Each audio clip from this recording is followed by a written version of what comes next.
autoimmune. They call it the great imitator, and in that way we know each other. You think I can't fill in the gaps of someone's personality?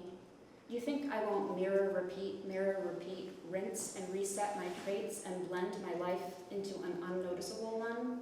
Please. I wake up with my own teeth marks on my ankle. I wake up with a full moon in my skull. I sit on the edge of my bed until the medication works, cells attacking cells, my immune system forgetting what is foreign. At the clinic, the doctor squints at my blood work, a Rorschach test in the shape of my mother.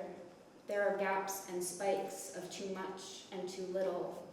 He taps the hollow of my back, ringing my kidneys like a tuning fork.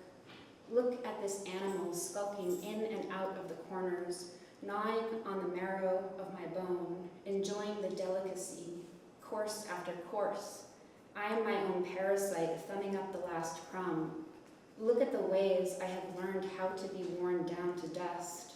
The invisible howling of vertigo stretching my days into a milky fog, stretching my mind back to the hibernating den, nose to tail, a whole pack of them set loose inside of me, yipping and gnashing, something wholly unnatural.